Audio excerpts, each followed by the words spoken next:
And then two, it's just the big FU to like all those actors who are like, no, this is my way of portraying it, yada yada. It's like, no, dude, like you're making the choice to not be that character. This is The Shit Take. Join me, Stellaby, and my co-host Arrow for the win as we cover everything from entertainment to current events. We hope to normalize the differing of opinions and keep an open attitude toward anyone who would like to share theirs.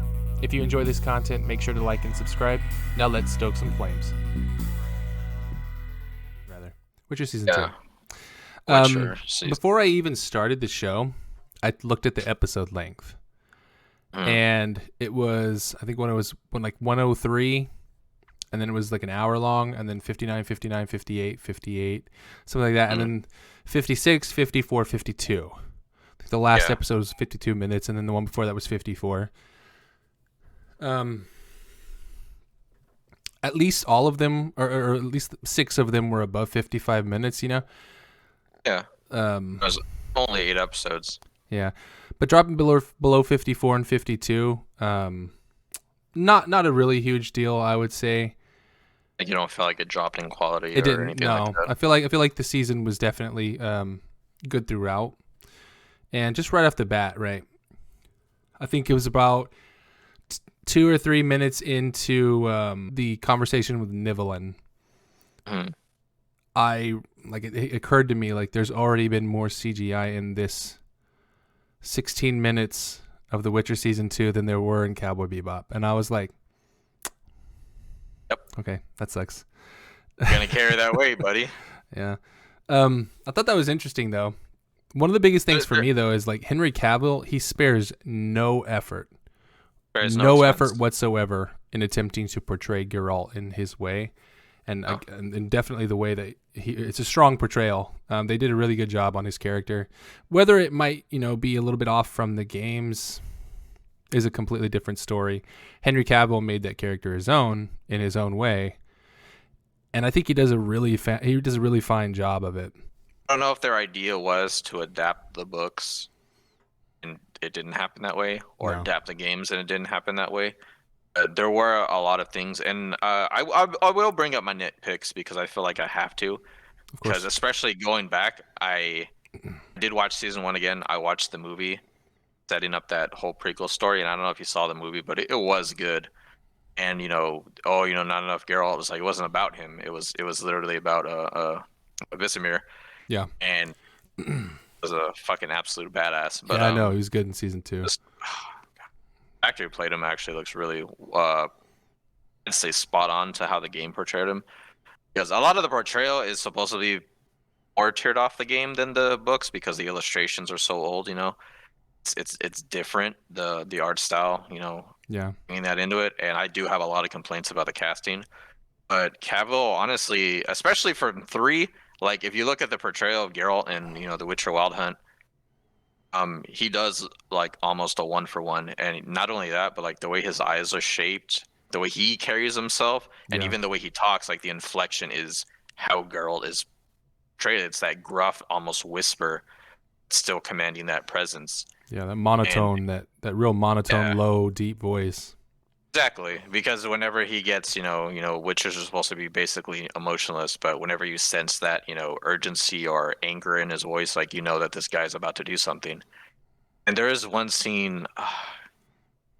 I mean, there was a pretty decent amount of fightings this season, but I'll say the one that kind of stood out for me was when they're in the basically the sanctuary, the neutrality zone, which, spoiler alert, it wasn't. He has to fight everyone without his weapons. And he's just like he gets hit once. When he blocks the sword with his arm, then he just like knocks that guy out, breaks the table, and just utterly decimates them. It's crazy. Yeah. And that was him whooping ass without any weapon.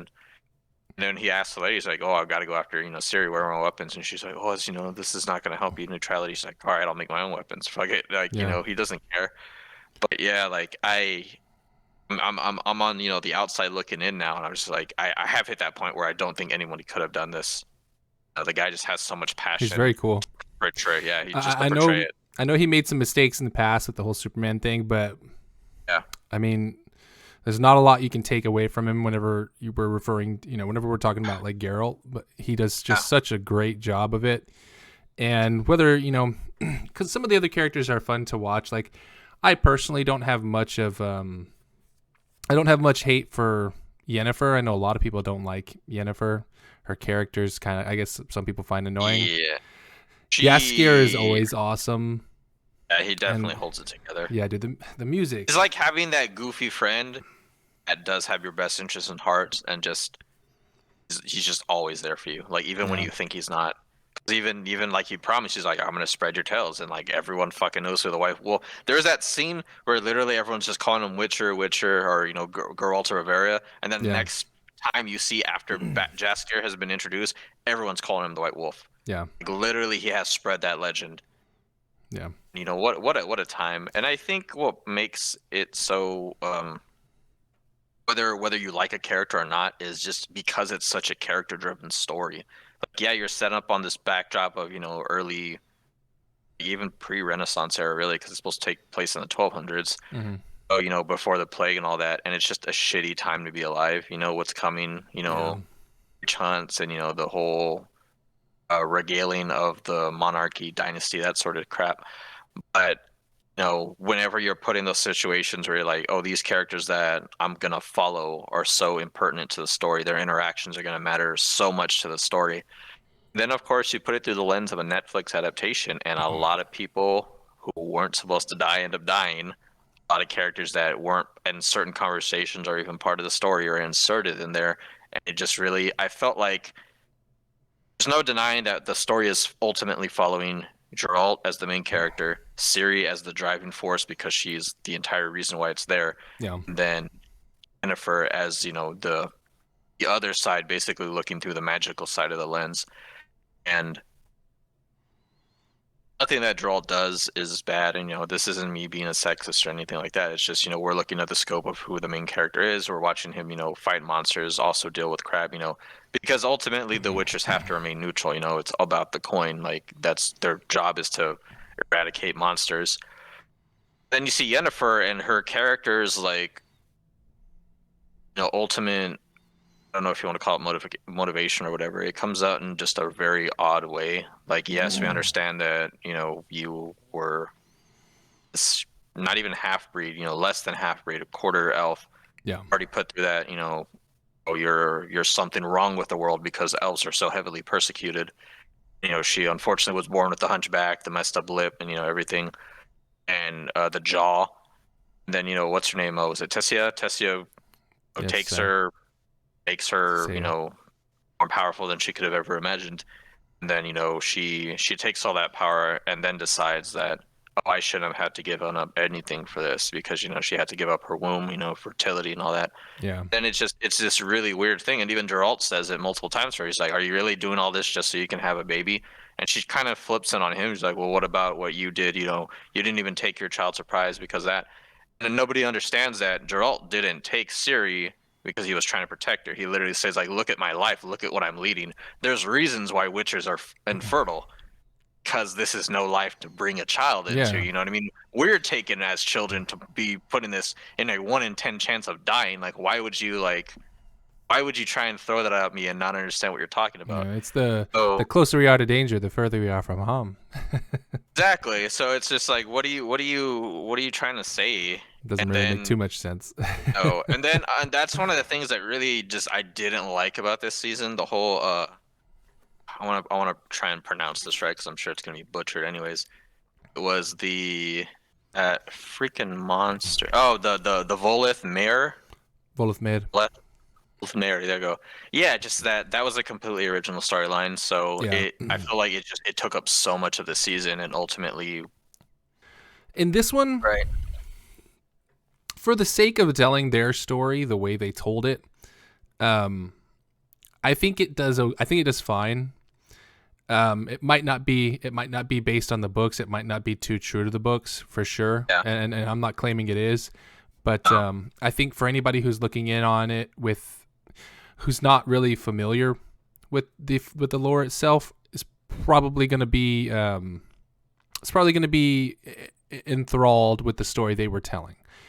And at least, and this is the thing that really that I really wanted to get across was this. At least was, you can tell It's people coming at this with, I mean, just the quality of the product itself is so much more different. Now, I don't know what the difference was in terms of how much money they had per episode.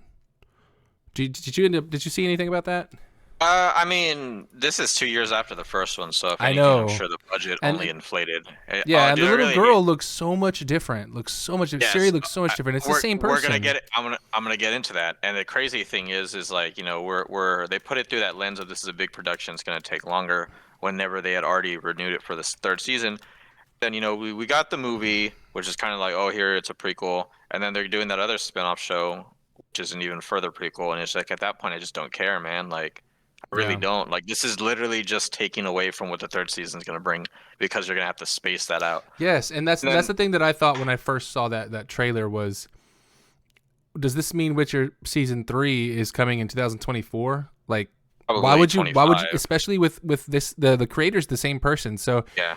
if you have that one person working on it, that means that the season number 3 is going to be delayed at least somewhat, right? Like That's the folly of expanding franchises. Whenever Yeah. at that point it does become just about the money, and they're even planning like a kid-friendly spin-off show. So it's like it's a dark, gritty world, man. Like, what do you want? Like, that's how, you know, it wasn't about magic and monsters, but they experience, you know, certain levels of darkness in the freaking times of the Yeah. 1200s. Like, what do you want from us?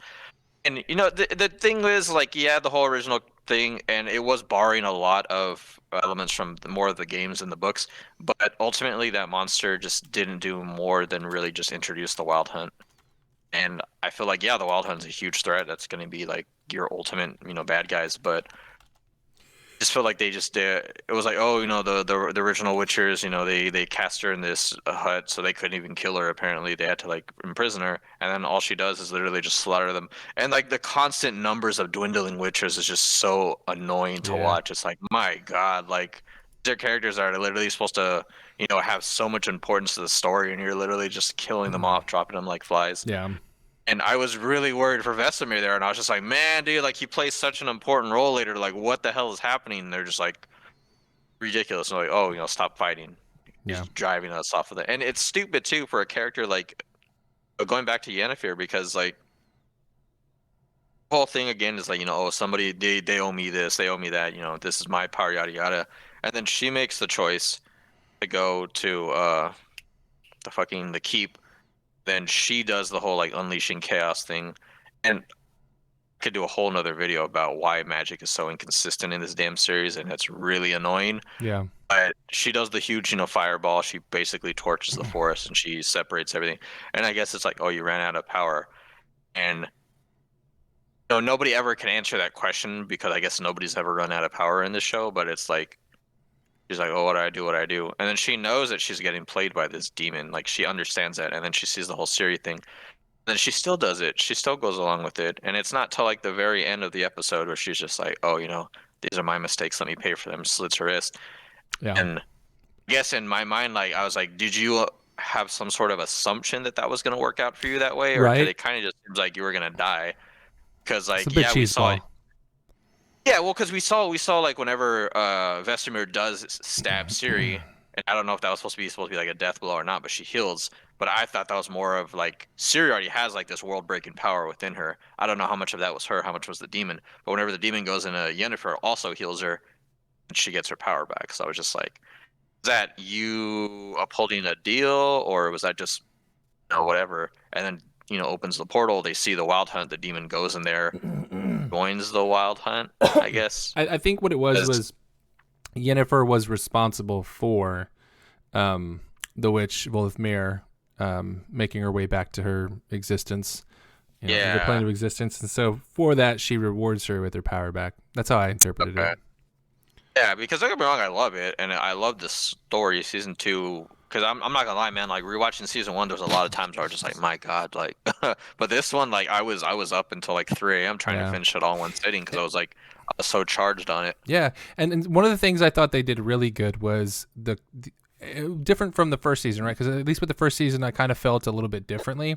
I felt like the multiple storylines were maybe a little bit, especially because the way they portrayed it. And even in season 2, they make a joke about how they handled Absolutely the time multiple jumps. timelines. Yeah, and make that joke where really they're just dumb. kind of talking shit about it. The harbor master, right? Talking yeah, shit yeah, to Jaskier. Jaskier, yeah. But in this season, they do a significantly better job jumping back and forth between stories. The characters where there's not a whole lot of story going on, sometimes they won't even appear in an episode. Like there was like a 2-episode gap where they didn't even fucking jump to the mages at the I forget the name of the place, but they don't even show the mages at the at that place as a skier or whatever. Yeah, and that too, like man, like with the mages, and that's a problem too, because it's like again, there's so many character driven things, and now in season 2, to my knowledge, it's all one timeline. Everyone's caught up to each other. Yeah, it would make sense because we've seen Yennefer, Assyria, and Geralt in the same place. Yeah, so we've all seen them, and it didn't happen a lot, but we have seen them all in one place. So we know that the timeline now we're all currently going on the same little path here, tend at the moment. But also they very much closely follow Geralt's timeline. Like, and that's another thing that I think they actually did well was here's everything else that's happening as this is happening with Geralt. You know what I mean? I feel like they just because Geralt is main character, right? For sure, is absolutely, yeah. And by effect, Ciri is there with him, so everything that happens outside of their storyline is just. To me, it's basically it's a non-issue comparatively, and so while every time that they would jump between characters, like with whenever they started showing the elves for the first time and all that kind of stuff, like by the way, I felt really weird about the elves. I was like, if he's not gonna say it, I will. I know, like. Because I am a huge, I love D&D, I love Lord of the Rings. To me, elves are a certain type of way. So seeing them in a completely different light like that, I just felt like they were just another human with pointed ears is all that it was. Absolutely, yeah. And I didn't feel anything special about them whatsoever. No. And maybe that was the point. That could have been the point. I was looking at... Because the thing is, I was looking at like the timetable or whatever, and it says like once they reached a certain point, like there were no more elves, there were no more witches, there was that, and like no witches, and we get it. We know what's coming up to this. There is going to be we already saw it in the movie. There was a giant genocide, and there's going to be another one. We've already seen the elves fall from grace, all that, and they even make a point to it. One, he's like, "Oh, what happened to yours?" And he's like, "Oh, I'm an elf, but this and this happened to me." And the guy didn't look any different. There's nothing in the face, the angular eyes, nothing. And for them to say that witchers were a product of mages and like the elfin kind or whatever, they clearly look more animalistic or even fey than the elves, and it's crazy. Yeah. And I don't know if it's just a thing like that the guy's trying to portray because there's so much different conflict between so many, races and or camps that's going on here. So it's really maybe he just felt overwhelmed because I don't know if it ties into some sort of Polish myth or folklore or something like that, because I think that's the scope you have to look at it through. But just like when I see those elves, besides them long living, like I don't understand like their reasoning whatsoever for their portrayal. And even like the whole thing about like, oh no, elves have been born, this and that. I'm like, why do you care like with your long lives? Like why is that something you have to deal with right now? And again, it brings it back to the whole demon mother, the undead, the deathless mother. Yeah. She literally suckers in the elf ruler, granting her a child. And it's just like I feel like the motivations versus what they lost their land, they did all this stuff, and there's very clear parallels to other races and indigenous cultures that have done with that. But it's just like if you're so busy and trying to escape and find your land, why would you try and take the 10 months assumingly it would be to try and carry that child? And they even said that like, oh, they childs wouldn't be carried to term, or they wouldn't survive childbirth.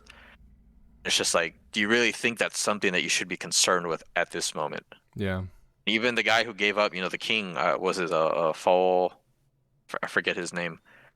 He's just like, oh, this was I wasn't the kind of Philandro. There you go. He's like, this. I wasn't the type of king that they needed right now. What can I do more? And I'm like, dude, like. Look at your motivations. Man. Scene was good though. That's so close. Yeah. There were some really good like little there's some really good scenes, and I didn't hate the elves. I just felt really indifferent about them.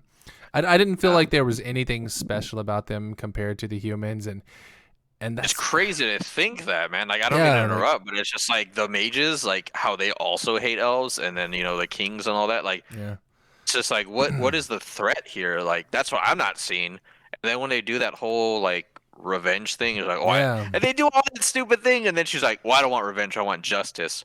I was like, that wasn't enough. Like the lives of these innocents comparative to your innocence, and Yeah. now do you feel like you were justified in that? Like it was Justice would have been ridiculous. killing the person who is responsible for the actual murdering of your child, not And then when you murdering see that, every you other know, that's child in the world. That's doesn't make any sense whatsoever. Elves were stupid. exactly. Honestly, like that's how it was to me. Is like it was like they were stupid. They were Yeah. like really run down, like not very smart, kind of. Yeah. You know, more than anybody else in the show, acted on like on emotion and that kind of stuff. Yeah, You know, and it's just it's something that elves are not known for. Like that's and a I don't complete know, like I don't know, like I don't know if that's what they were trying to portray, but it definitely. yeah. What am I kidding? They were definitely trying to portray it that way, but Yeah. whatever.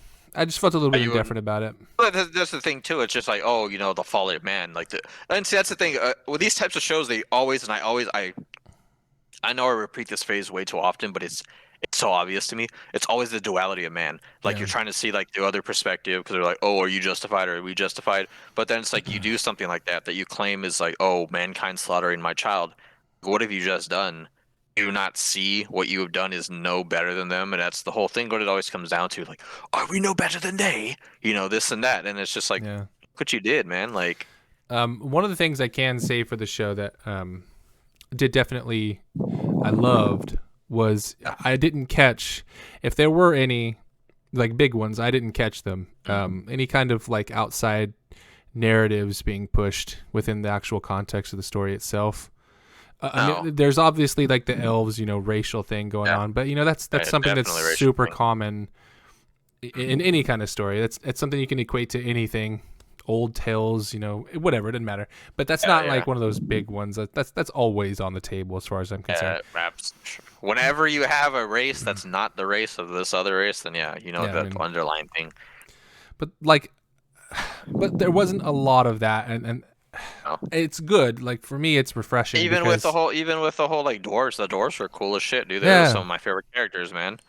yeah, Adventure, a secret one. Those are my favorite times. Like I was like, yeah, this guy's awesome, man. And they just rush like after they're already on like the country road and they're like protecting Ciri. The dwarves just come running out of the freaking wagon and just start attacking. I love that scene. That scene made me laugh so hard. something else Oh that my God. something else about this season is there wasn't a after the first episode, right? Because the first episode when he fights the Bruxa, Yeah. Let me before I mention that though, I will mention Nivellen himself.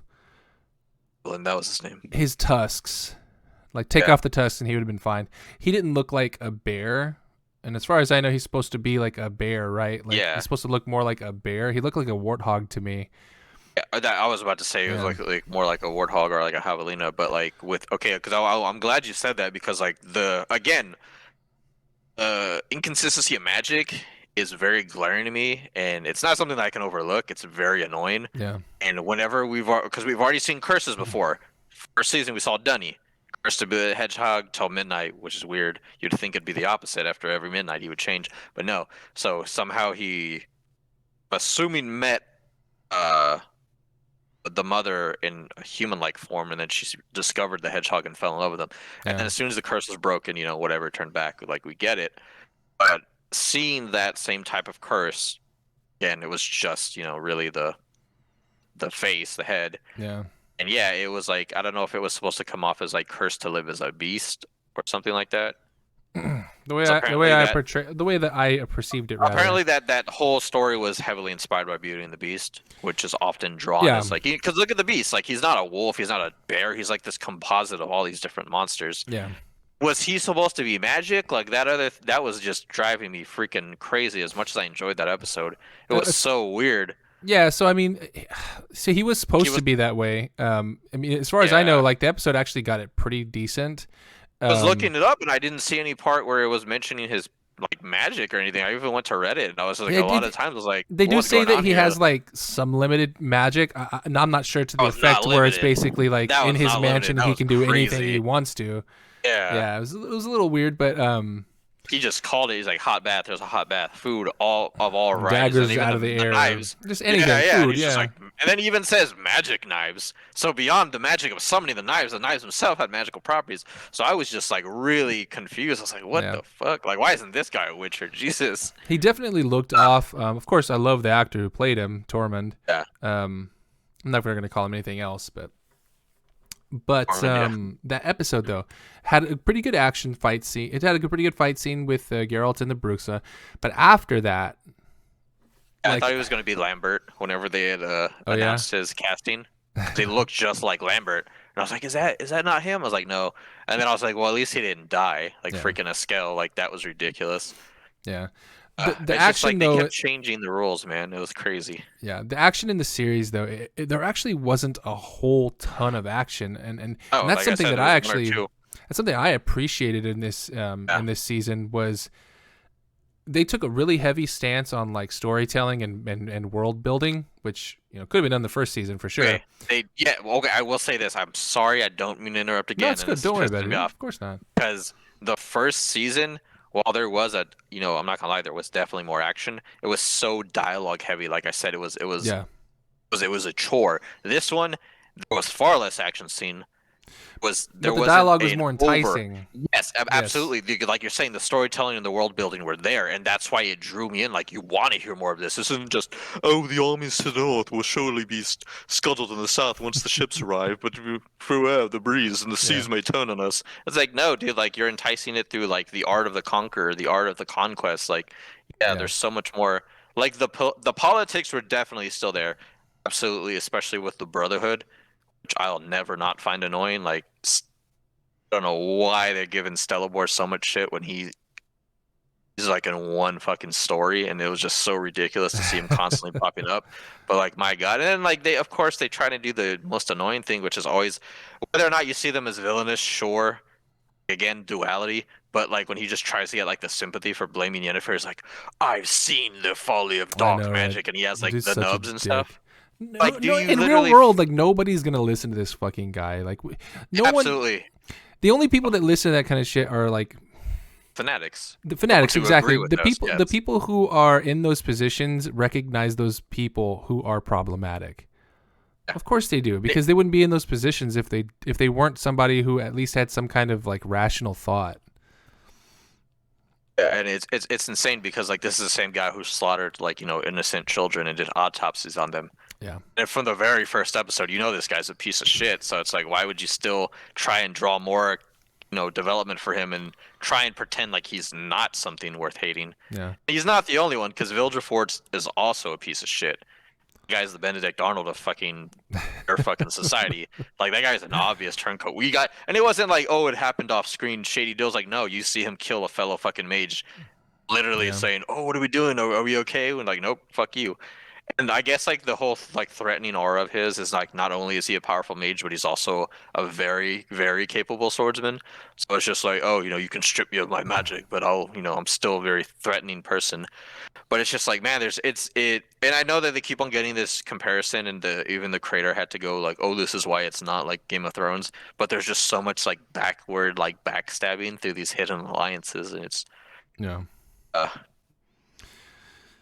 I mean, Game of Thrones was more based on, at least the politics of it all were more based on, history. So, I mean, at the end of the day, Game of Thrones is not, it's not an inaccurate representation of how things were when it came to like politics.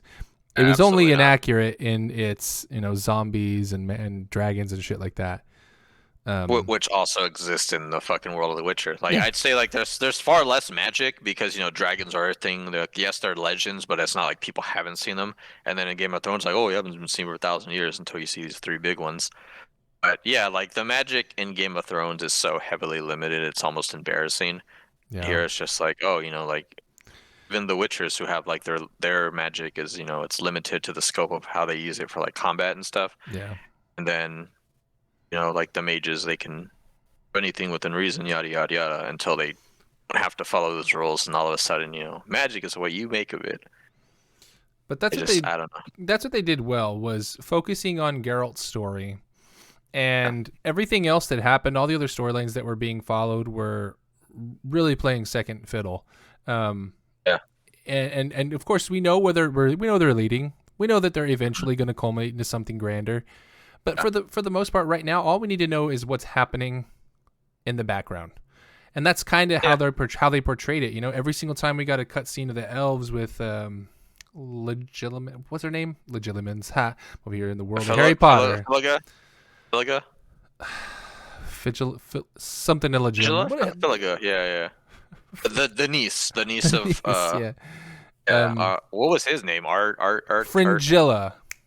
Fringilla Is her name. Yeah, her. Every single time it showed her, and it showed the Black Knight, and of course it showed the mages with the Brotherhood. Every time it showed them, all it was little simple, quick snippets. You know what's happening on this front. But when it jumped back to Geralt and with Ciri at the Witcher's Den, if you will, that was the main storyline, and they did a really good job of progressing that along. You know, I can't take anything from them with that. I do appreciate it. I do also appreciate, despite the fact that, you know, it's heavily against, you know, the rules of the place, that the only piece of like TNA that you see throughout the entire series is actually the one scene right before Eskel turns into the Leshy.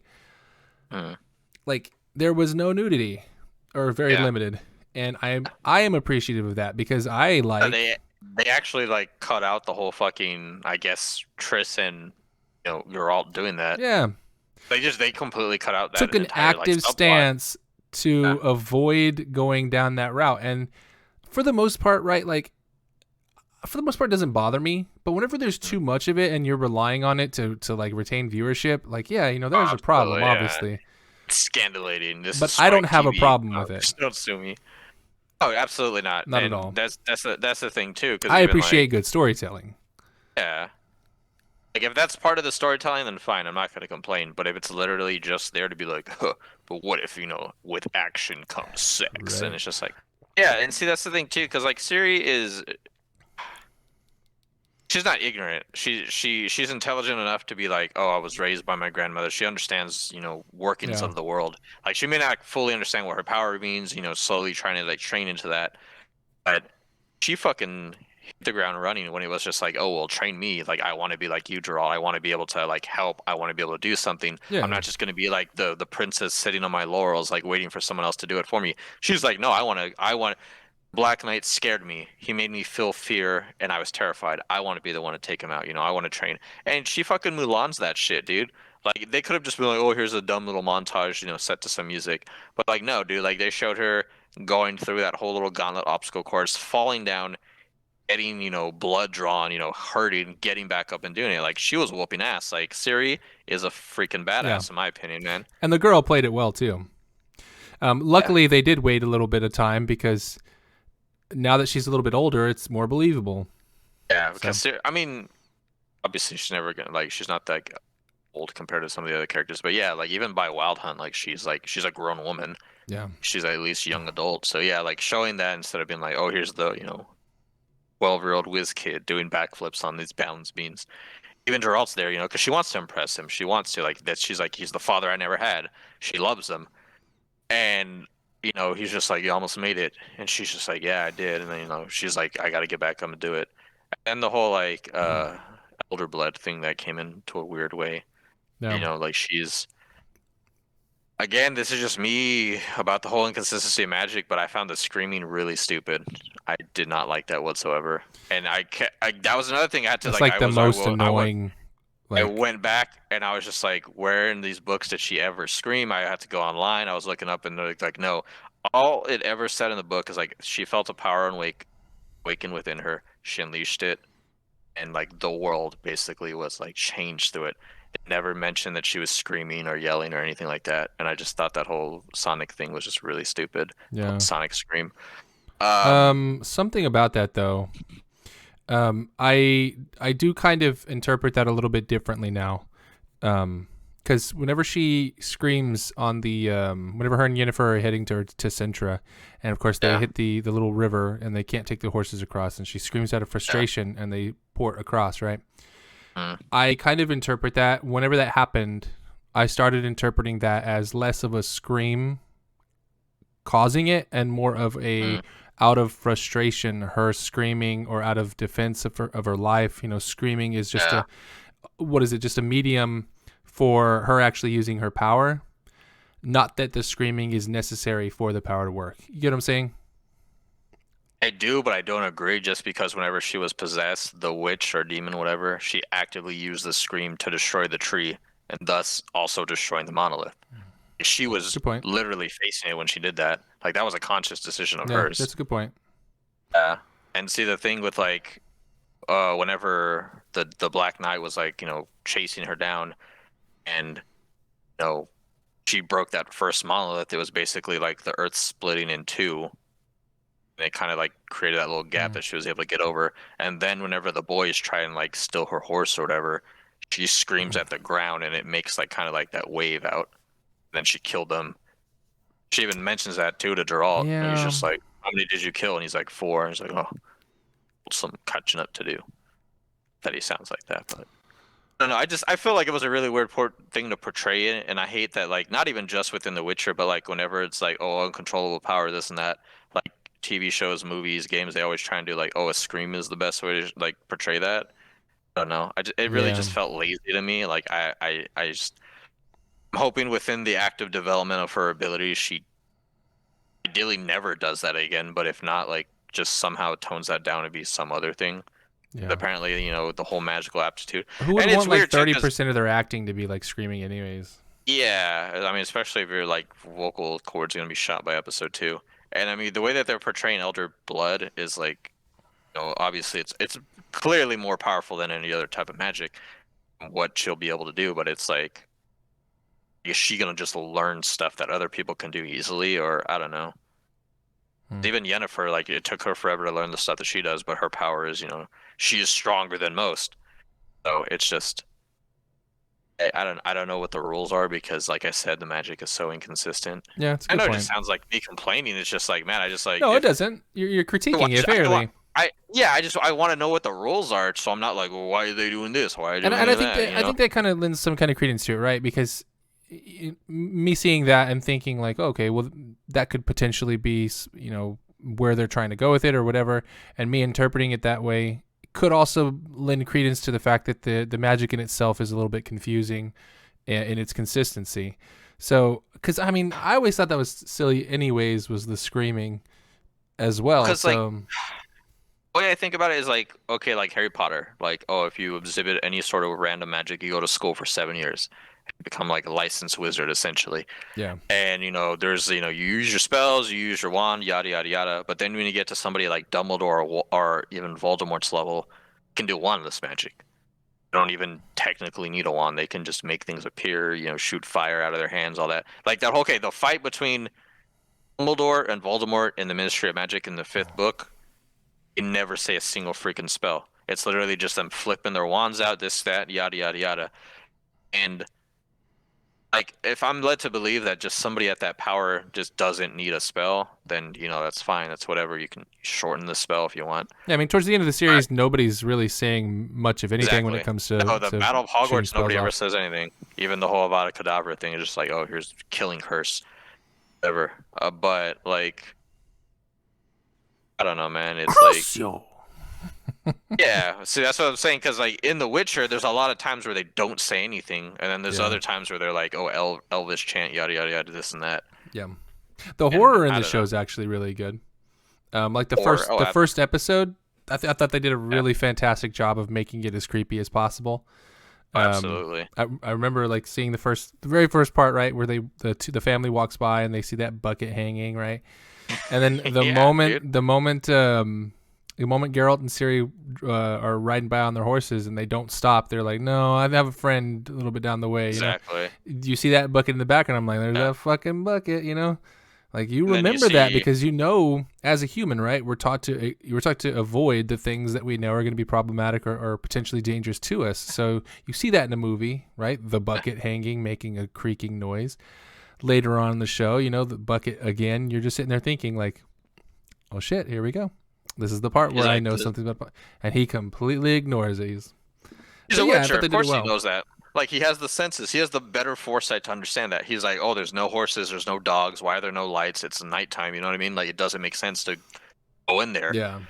And it's crazy too because you see that was it a Striga or no it The was a Bruxa. so there you go. And she looks like very human like. She's like a young woman. She's like, oh, did you like the dress I sent out you? Very nice, very kind, almost an innocence, right? And then you see her when she starts fighting Geralt and them. You see the monster comes out, the wings The and all that bat. stuff. Yeah, and you're seeing that like like, oh, this was the girl who literally helped me pick out a dress, and now she's trying to like eat my heart.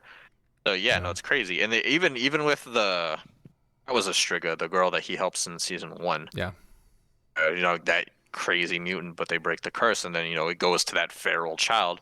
You see that you see that behind that monster is a human, and it's different from something that is a actual born monster putting on that camouflage Yeah. to make it seem hey, come on, Hansel and Gretel, you come inside my gingerbread house, I can eat you.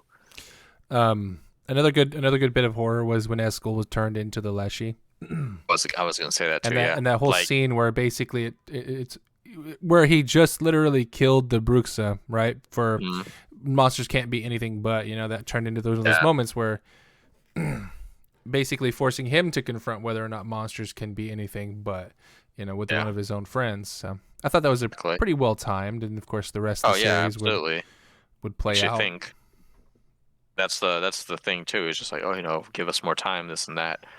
Whenever it came to be like, oh no, like their lives are in danger, Geralt acts like he's the man of action. He knows what he has to do.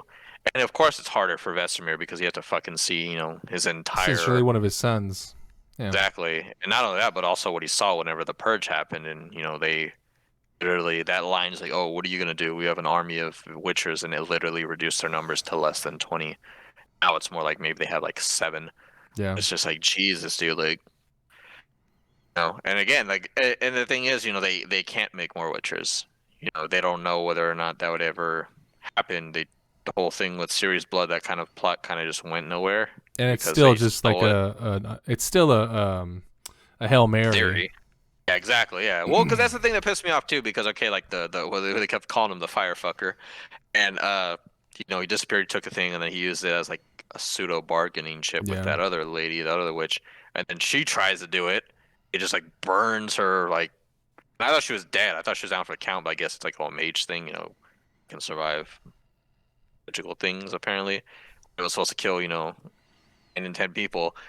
But then they show her in the next scene, and her face is just like, two-faced, destroyed.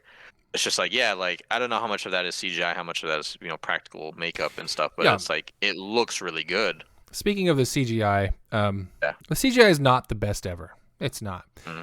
But for a Netflix show, it's acceptable. It's definitely acceptable. Yes. I think it's above acceptable. I think it's pretty good. It's above. Again, it screams to those other shows that are being made, like it's possible, definitely possible, but you have to put the right fucking kind of effort into it. And if you're not going to put that effort into it, like, man, you can't be mad when people are going to call you out on this. Cause even the whole thing, like, the dragon in the first season, like, wasn't the coolest looking dragon, but it was like, but it was sufficient enough. Like, it didn't show like a whole bunch of like, here's like a random dragon claw off screen coming, from like paper mache or something. They show the dragon when they need to. The dragon did very little until it was time to like blow fire. And I was like, okay, that's fine. But they're not going to be like, oh, here's a dragon, and then the sword goes off screen. Wah, sound effects, stuff like that. But yeah, like with the whole Striga, like the Bruxa, the Leshy, like, make the monsters look at least believable, and the ones that they really don't show much of. Like with the Jinn, they didn't show a lot of the Jinn. It was more of like the tunnel, little tornadoes happening. That's fine. Like if you want to make the threat less about what it looks like and more about the power that it's wielding. I mean, yeah, that's perfectly fair. Yeah, like, right? Yeah, I can't really complain about that. Exactly. Like, so I mean, like, if you've played it like at D&D at all, if you've ever had a game of D&D, half of what makes D&D so much fun is experiencing like the build up and experiencing what you're getting yourself into, and as a player, you're sitting there trying to guess like, ooh, what is it we're dealing with, that kind of thing. And I think they really do a good job of that sort of thing in The Witcher, because the whole time he's just kind of like dissecting, like, oh, what could this be, you know? And that's what I like from it. Yeah, I thought it was pretty they're cool. because they're monster hunters, man. Like you can't, like if they would have just like try to downplay like zero monsters or everything just looks crappy, then fine, we're gonna call you out on it. Like yes, there was other things happening, the real monsters, man, and shit like that. But the thing is, like that's what his profession is. That's what he's designed to do. He's a monster slayer. So that had to have been a cornerstone in the show, regardless of anything else, of any expectations. So I think they do justice. I don't know if they're ultimately just going to be like, oh, you're the last Witcher now. We're just going to kill off everyone. So we just abandon that subplot completely. You're a Witcher. Yeah. White Wolf. I think the best character in the show is obviously Geralt. And then in this specific season, I think that the most impactful, not impactful, but the one that I enjoyed the most aside from Geralt is Vesemir. I think the guy did a really good job. Yeah, he did. All the credit in the world to him because he played it well, and it was a really fun experience being able to, see them inside the keep, and I had a lot of fun watching it. I thought that I personally thought that The Witcher season 2 was better than the first season for sure. I can agree with that. When it came to storytelling, I think the storytelling is phenomenally better. Poking jokes, at the first season itself with the harbor master, talking shit to Jaskier. Then improving on it. That's the thing. Yeah. Like they don't make that joke and then just stagnate. Like they improved it. Which means there was an active moment where they said, okay, clearly the fans thought that our storytelling was off in the first season. Change it up, and literally made fun of their own storytelling in it. Now that's definitely a little bit of a fourth wall break for sure. Yeah, absolutely. But it was appreciated because it's literally communication from the creators, audience, to the audience, saying that we're at least listening. And see that what could you really ask for more than that? You know what I mean? Like, absolutely, I agree. And see that, and they did it the best way through the eyes of Jaskier, who is the bard who is telling these stories. So it's not like they just like literally the narrator. Exactly, like it worked.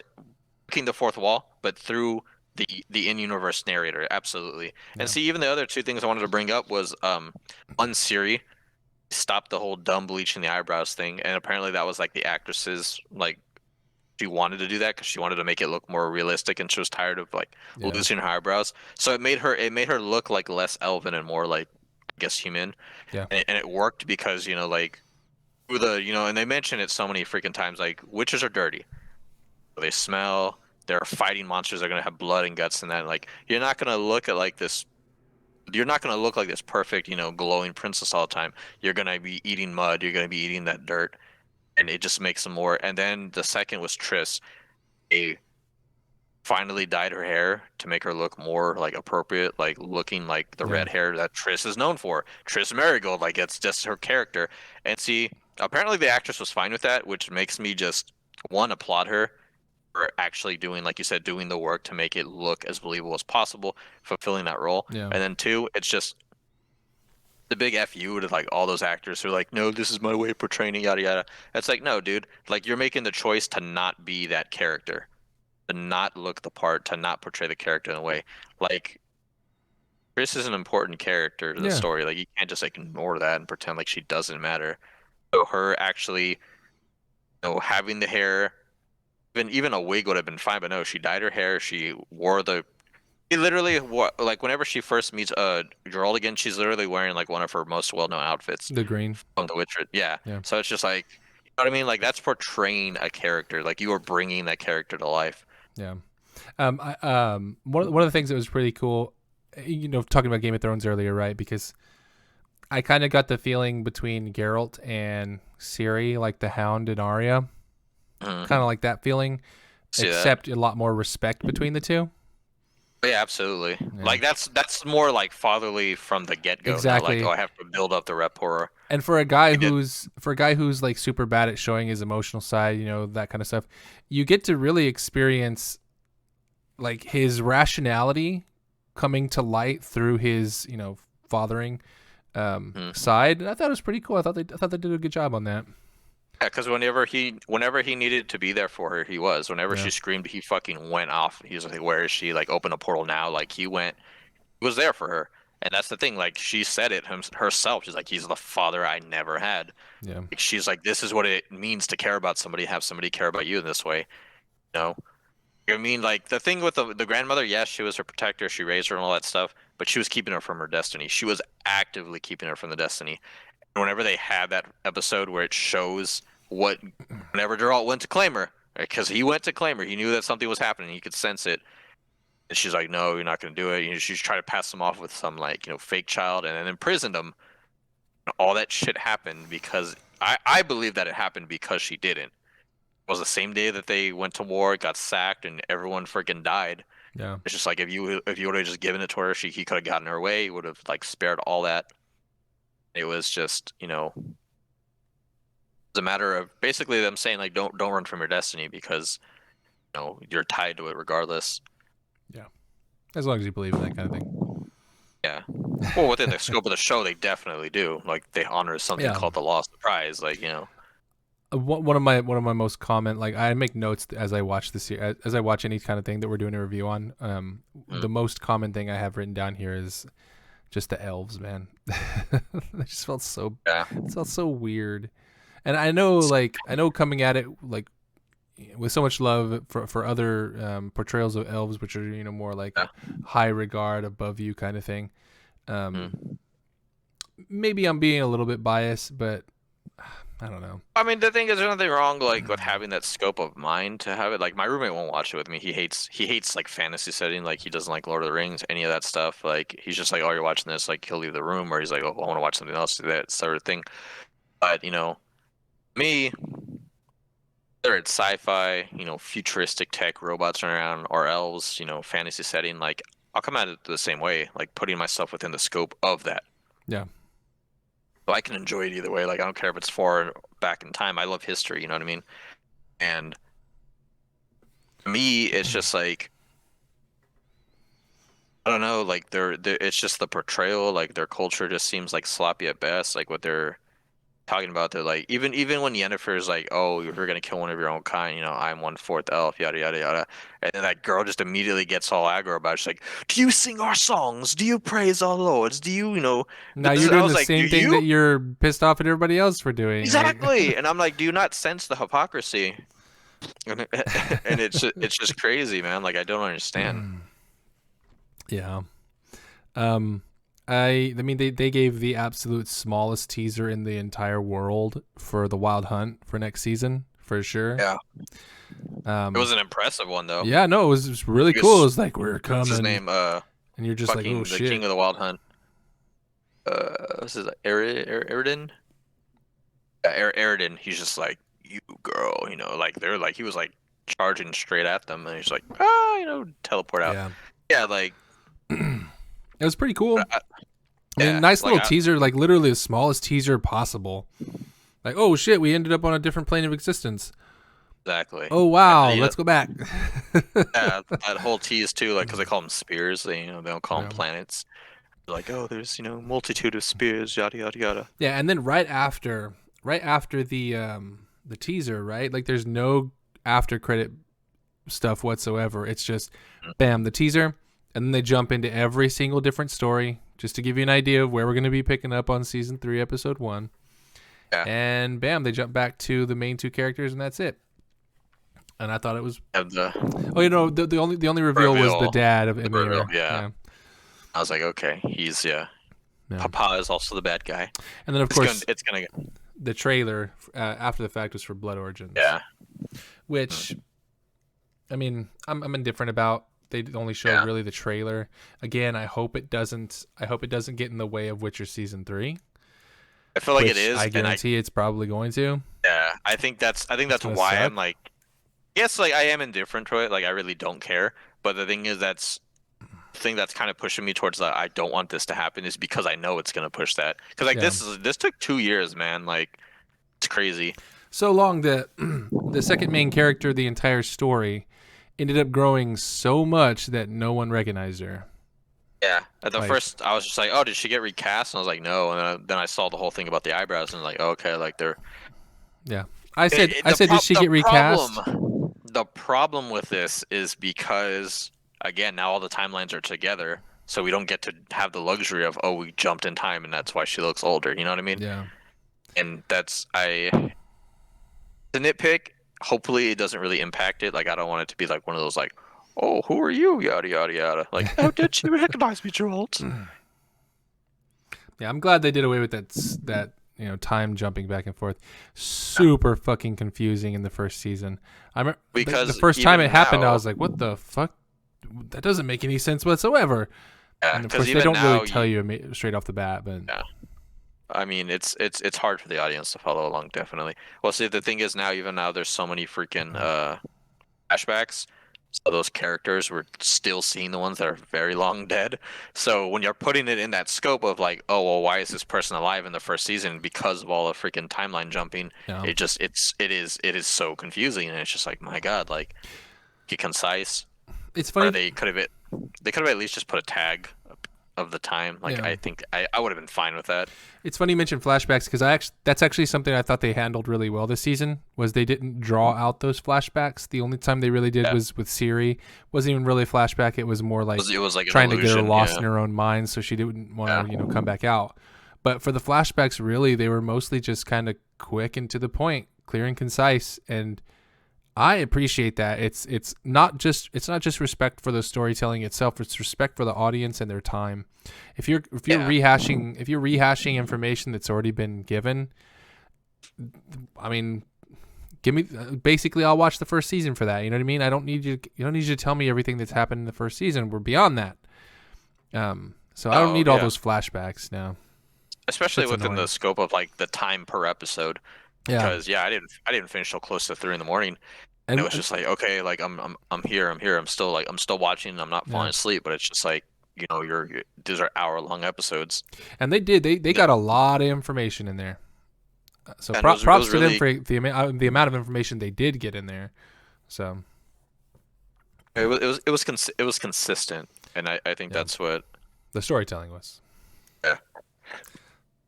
The magic is another story. That's not. You believe in magic. Well, apparently that's all you need. But no, like with the whole thing, like at the end with the whole reveal, and it's just like, oh well, I did it. I killed the baby. I'll get my daughter back. You guys are useless. Take him away. And I was like, all right, y'all did all this for your whole season, and now there you go. Yep. And he's like, what's his name?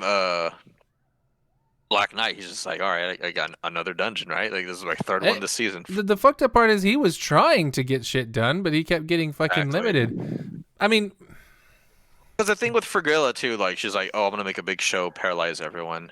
And yeah, I thought she was slowing down time, but apparently they were just that paralyzed. Yeah. paralyzed. And then she just kills everyone. It's just like make a big show. What does she say? She says she doesn't say make a big show. She says doesn't say make a scene, but she says like make a big grand showing of how good I'm doing, right? And then he does that, and she's like, I would never. And he's just like, this is what you told me to do. I'm doing it. You know what I mean? Like Yeah. you don't get to question the methods if you want the results. You know what I mean? Yeah. Then apparently he's like, well, even him too. Whenever he saw the one girl get I guess because he grew the most of the season, he got perspective on like the downtrodden. He's Yeah. just like I don't. He's like I understand. I sympathize with the persecution of the elves, but you're trying to constrict them as soldiers. You need to understand that you don't get to just decide that they don't want to be soldiers anymore just because you feel like they've held up their end of the bargain. And then when he sees that the girl get hung, basically thrown over the raptors, he's just like, shit, like like why? Yeah. So who knows? Yeah. I could see them growing more by next season, depending on what their ultimate fates are. So, me personally, I think that the storytelling in this season was done exponentially better. I think that the silly cuts out from the time jumping back and forth was a good idea. It was something that a lot of people had a hard time grasping going into it the first time, and I even myself, I kind of sat there confused very much. And one of the best things about this season was, and for me, was when basically the validation, right? The validation of the confusion in that first season by them making fun of their choices in the first season. That's beautiful to me. It means that you as a creator are listening and you're wanting to improve. So I don't have anything wrong with that whatsoever. In fact, I applaud that. Hmm. I think that they did a really good job. The dichotomy between Geralt and Ciri. I thought that the way that they progressed Ciri's story along was respectably done. Whether or not, like we talked earlier with the inconsistencies with the magic, for sure. I think that every decision they made this season was definitely in order to improve on the first season, which is, again, you got to respect that. No one can sit here and tell me that Henry Cavill doesn't give 150% to this role. I thought that the only part I really had an issue with throughout the entire series, like one that was glaring enough for me to bring up, was the elves. They feel very off to me. I don't know if that was the intention, was to get them to be portrayed that way, because once they were in a position that they were more comfortable when, inside homes and whatnot, they started getting that I'm higher than you kind of, thing. When you just came like in off the streets, that kind of thing, it just seemed a little bit odd to me. It seemed like a weird choice. The CGI, I like the CGI. If you're making a story that's going to be heavily reliant on CGI, this is a really good example of how to do it. There's not really much to complain about. If you have the money for it, why would you not go for it? If I had to give it an honest rating, I would say probably a high 7, low 8. So I'll just stick to an 8 out of 10. I think this is just a perfect example of and reaction, fan feedback, and then actually acknowledging it, understanding what worked, what didn't, and everything from the costume changes, the way the characters looked and portrayed, making it more accurate. I don't think there's a single argument against making something look accurate and that being not okay. Like, you should try to be as accurate as you can if you're adapting something. And even acknowledging, the storytelling and pacing issues of season 1. But yeah, season 2, just I think it raised the bar, like you said, with storytelling. The action was still there where it needed to be. Scene felt a lot smoother, even with the more dialogue-heavy scenes, and it did well balancing an already full cast with introducing new characters and just seeing where all those plot points are going to end up. Yeah, the effects worked where they needed to with the CGI, the monsters, and all that. I think really that the only hangups I had were like with the inconsistency of the magic. Geralt was fantastic. Cavill performed him. I think the real MVP of the season was probably Ciri. Just seeing the interactions with her and Geralt, and just coming into her own, like understanding what she wants to do, her training. I think that was one of my favorite episodes of the season. She was given as good as there's get, and she was just saying like, "Hey, I'm gonna do what I can to help you, Geralt. I want to be strong. I want to be able to do what you do." And now again, also like with the understanding of her powers and how they're gonna work, and like everyone keeps saying, like, this is a destiny. This girl can either save the world or destroy it, and they're gonna do their best to guide her in a positive light. Yennefer, I think, was just really like kind of cluttered and lost this season, but ultimately by the end of the last episode, like she pulled it back together, and it's going to be really interesting to see how it goes from season 3 onward, and assuming that the Wild Hunt indeed does make its appearance in season 3, I think that's going to be a huge threat that they're going to have to really come together to face, because I don't know what the Wild Hunt means. Like, that's insane. Overall, I think I was excited. Like I said, it raised the bar for me. I was literally on the edge of my seat, like trying to finish it. I'm looking forward to 3. Hopefully, it's not a multi-year gap this time with production, and we get that before 2024. But see, overall, I think 8 out of 10 is probably a fair surmising of everything. Hopefully, they just continue to improve and just tell us a fantastic tale that they've already been doing. So, Freya Allen as Ciri, I think, like she just, she, like I said, she really came into her own as a character. She wasn't comfortable, sitting back and letting Geralt basically find out, Yeah. secrets behind her powers and all that stuff. Like, she wanted to do the forefront. She wanted to train. She was actively not only willing to do the training it took to become a Witcher, but when they discovered her power might be hidden within her blood, she volunteered to undergo the procedure. Yeah, but To become a Witcher. Something else to keep in mind, right? It's the one kid on a set with nothing but adults.